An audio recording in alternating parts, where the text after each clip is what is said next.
в рамках социально-творческих заказов. Картину снимали почти год в Бобруйске, Минске, Витебске и Москве. Но у нее есть и брестский след. Какой? Узнаете из репортажа Екатерины Стрихи, которая одной из первых посмотрела премьеру.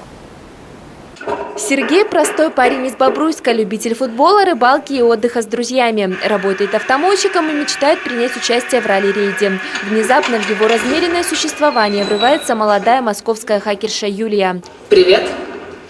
Привет. Ты кто? Замечательный набор воблеров и твистеров Magic Fish, гарантирующий успешный лов рыбы любых видов и размеров. Заказывали? Ну? Их нет. Таков сюжет белорусской киноленты, которая уже успела получить приз зрительских симпатий на Варшавском фестивале. По словам режиссера и сценариста картины Александра Дебалюка, фильм ориентирован не только на молодежную аудиторию. В Витебске нас просто поразила, приехала группа очень пожилых людей, если так сказать, старичков. Да, киноклуб любителей кино. Очень много их было, и когда они зашли в зал, показалось, что нам там вообще проблемы нас там будут потом терзать вопросами и критикой. Но они так отожгли, они так восприняли, так они там хлопали, смеялись, что я понял, что нет, не только молодежная аудитория, то есть все возрасты. Хулиганская лирическая комедия – так определяет жанр киноленты сам сценарист. Замечу, что в фильме было использовано порядка 15 треков различных групп, в том числе и песни двух брестских групп – «Плюмбум» и «Слайды». Музыкантов отлично знают и воспринимают. Хулиганская манера исполнения пришлась как нельзя кстати, шутит солист группы «Плюмбум». Кино – это первый опыт, что в кино звучит наша музыка. Музыка звучала на радио, на телевидении звучала, но вот чтобы в фильме, то есть это первый раз. И получилось как-то даже случайно, нас случайно вышли, и вообще на всех ребят, мне кажется, случайно вышли, для них это был сюрприз. И мы на каких-то добровольных началах просто отдали фильму эту песню, как и все остальные, и она там звучит. Лично мне это очень приятно, что белорусское кино использует белорусскую музыку.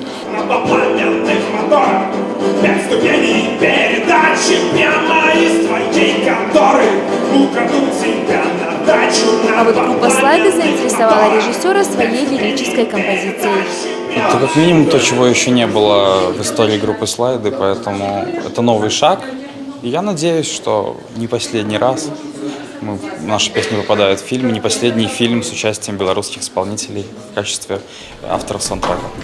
Как брестские зрители воспримут новый фильм и написанные к нему саундтреки, покажет время. Радует то, что у каждого из нас есть прекрасная возможность оценить по достоинству творчество людей, которые внесли определенный вклад в развитие белорусского кинематографа.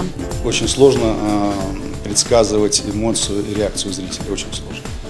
Но когда зритель аплодирует в финале, на титрах, это, конечно, приятно. Это, может быть, ради этого мы упираемся все эти годы и, так сказать, напряженная работа, наверное, вот из-за этого. Надеюсь, что и Брест нас так встретит. А накануне этой премьеры в кинотеатре «Мир» в Бресте поменяли 3D-систему.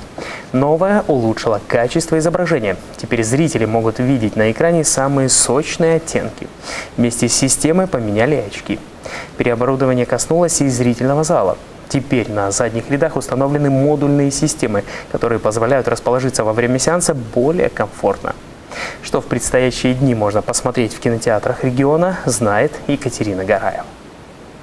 Доброе утро! «Газгольдер» – это название старого завода, в котором сейчас находится звукозаписывающая студия целого ряда рэп-исполнителей.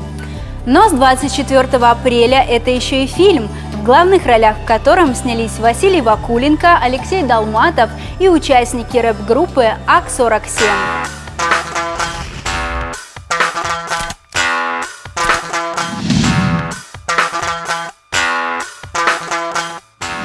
Мы выяснили, кто они. Музыканты. Кто? Короче, они нас ищут. И что? Это очень серьезные люди, братан. Фильм «Газгольдер» или музыкальная сказка для взрослых находился в производстве на протяжении 2 лет. При этом исполнитель одной из ролей Василий Вакуленко, он же Баста, выступил сорежиссером, соавтором и сопродюсером картины. В представленном музыкальном экшн-комиксе смешались не только разнообразные герои, среди которых невозможно выделить главных или второстепенных персонажей, но и временные отрезки.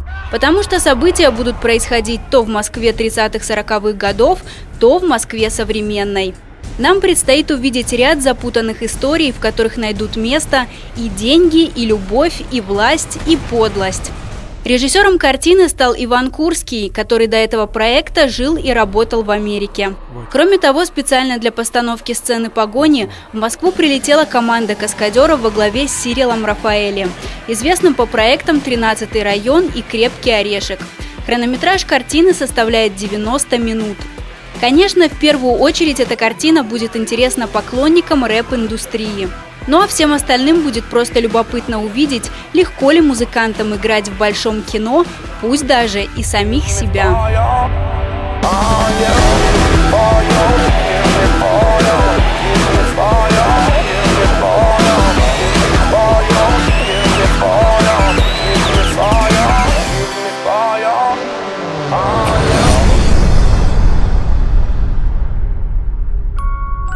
Алик, скажи, пожалуйста, а что такое гидропоник? Еще одна премьера на этой неделе – американский супергеройский боевик «Новый Человек-паук. Высокое напряжение». Главную роль, как и в предыдущем фильме, исполняет британский актер Эндрю Гарфилд. Этот город боготворит тебя. Ты хотел стать героем? Пришло время платить по счетам. Питер Паркер, Гарри Осборн. Здесь все, над чем когда-либо работал Оскорб. Отец, похоже, тобой интересовался больше, чем мной. Почему? Это хороший вопрос. Ты что-то не договариваешь, тетя Мэй. Я сказала тебе однажды, что за тайны приходится платить. И за правду тоже.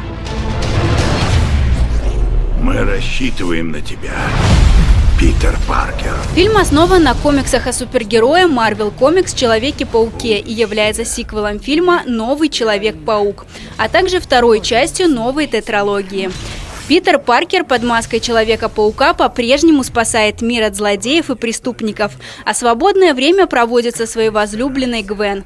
Но школьная пора близится к концу, и впереди героев ждет взрослая жизнь. Питер помнит о том, что дал отцу Гвен слово навсегда уйти из жизни девушки, тем самым больше не подвергая ее опасности. Однако сдержать это обещание не так-то просто. Судьба готовит Питеру новые сюрпризы. На его пути появится еще один противник – Электро, а также ему будет суждено вновь встретиться с давним приятелем Гарри Осборном и узнать много нового о прошлом своей семьи. Встанете или помочь? Если все против тебя,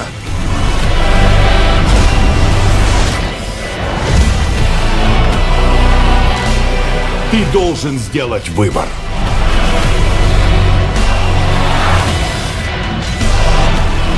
А если из-за меня с тобой что-то случится?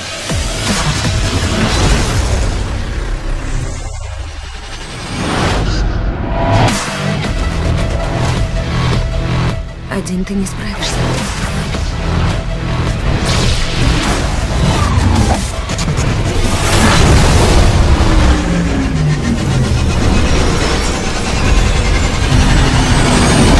Новый Человек-паук. Высокое напряжение. Ну что, я побежал. Я с тобой пойду. Ты что, это опасно? Прости, я люблю тебя, не сердись! Питер! Удачных вам выходных, хорошего настроения и приятного просмотра!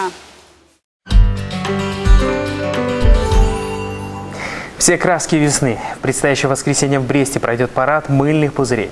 По традиции его местом проведения станет городской парк. Организаторы обращают внимание, что в этом мероприятии стоит поучаствовать, а не быть зрителем.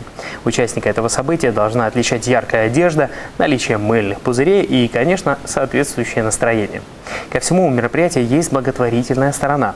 Каждый из участников сможет совершенно добровольно оказать помощь воспитанникам Брестского социального приюта, взяв с собой на мероприятие различные средства гигиены или же принести на него корм и лекарства для животных, которые будут переданы волонтерам сообщества «Доброта в Бресте», помощь бездомным четвероногим.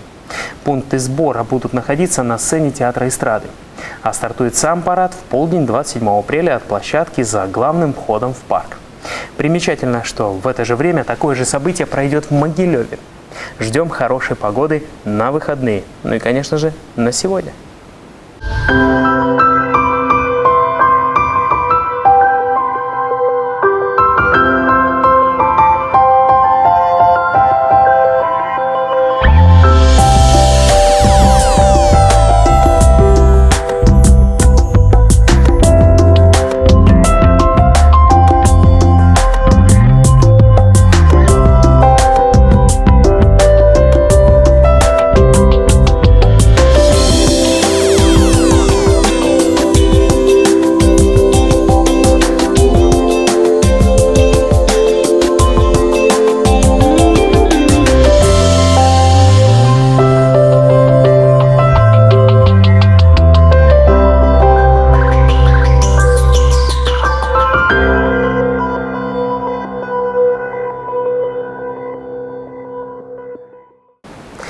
Таким было утро пятницы вместе с утренним эспрессо.